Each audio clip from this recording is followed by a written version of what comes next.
কই মাছ ভুনাটা হয়ে গেছে, অনেক দুর্দান্ত হয়েছে, কালারটা খুব সুন্দর আসছে। আউ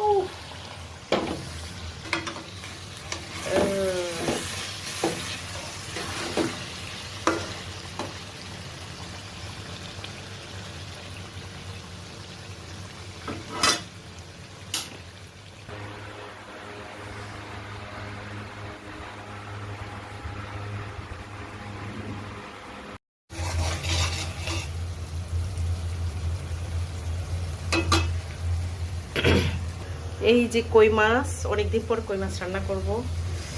আল্লাহ কিভাবে দিব টেনশনে আছি, বক্স ছিল এই জন্য।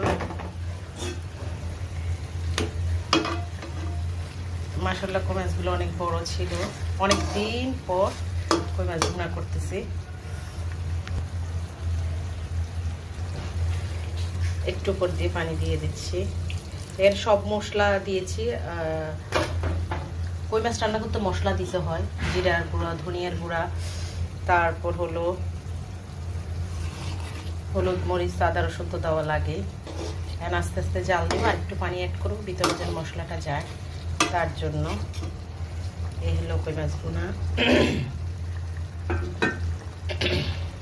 আর একটু পানি দিচ্ছি, একটু মাখা মাখা করব। এখানে একটু পোস্ত অ্যাড করে দিব, পোস্ত অ্যাড করব। জালটা বাড়িয়ে দিলাম, একটু পোস্ত অ্যাড করে দিব, গোটা পোস্তই দিয়ে দিচ্ছি, ব্লেন্ড করেও দেওয়া যাবে।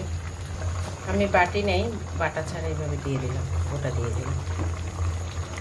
এটা ব্লেন্ড হয় না, ব্লেন্ড করা যায় না, কিন্তু বাটতে হবে, পোস্ত বাটলাম। একটু পানি বেশি দিচ্ছি ভিতরে যেন মশলাটা যায়, এই জন্য। এখন ঢেকে দিব 5 মিনিটের জন্য।